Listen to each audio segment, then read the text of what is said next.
culture.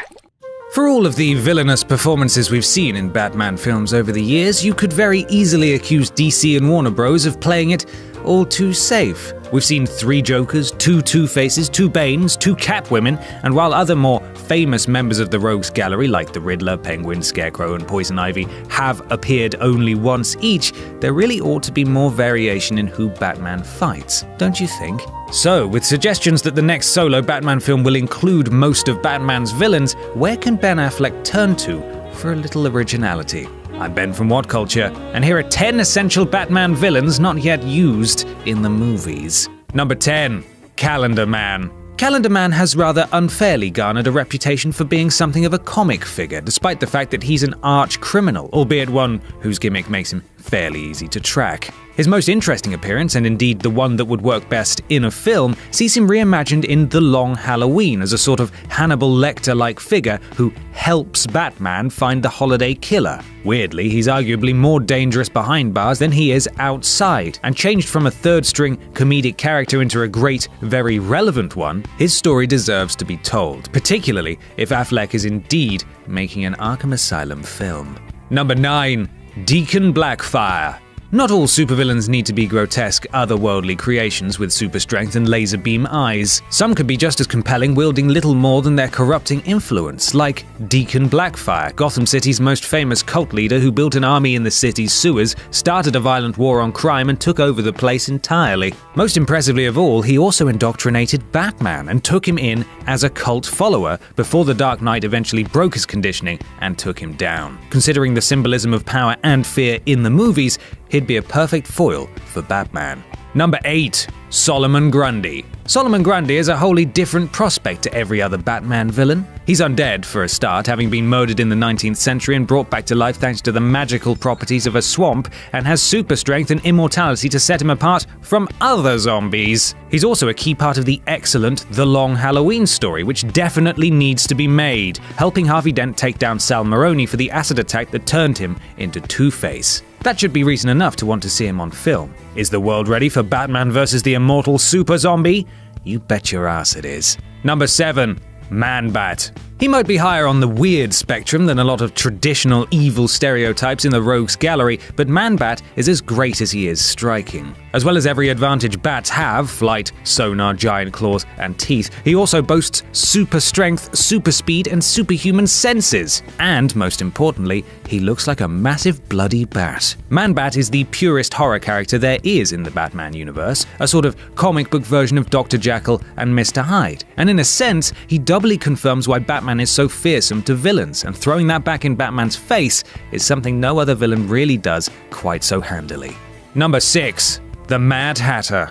The Mad Hatter is obviously obsessed with Lewis Carroll's Alice in Wonderland, which has made his stories as striking as it's made him ridiculous. For that reason, he's never truly been considered among Batman's most powerful villains, but his insanity is very appealing. His crimes, kidnapping young blonde girls obviously, are incredibly creepy and would lend themselves perfectly to a more procedural Batman detective movie. Just imagine it as Seven, with Bruce Wayne following the trail and having to come to terms with a villain capable of invading and controlling his mind.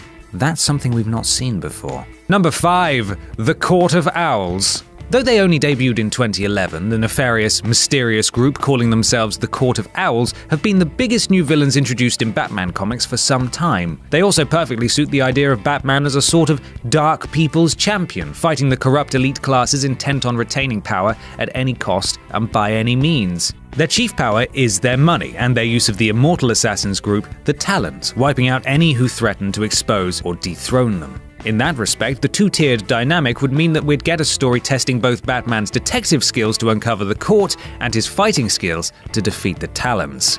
Number 4.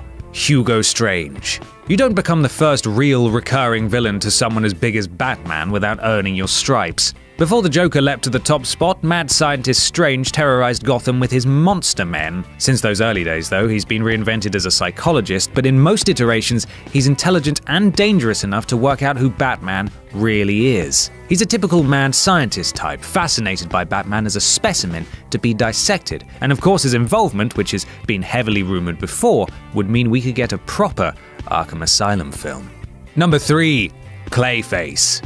Shape-shifting characters can be no more than an easy way of writing your way out of ridiculous storylines, but there is a reason why Clayface is one of the most cult-adored villains among Batman fans. He's hugely powerful, not only because he can turn himself into anyone Batman knows, but also in terms of his durability and strength, and his ability to literally drown people with his body. Imagine a thriller with Batman investigating crimes that seem baffling even to the world's greatest detective, only to discover he's been undone by a monster in his midst.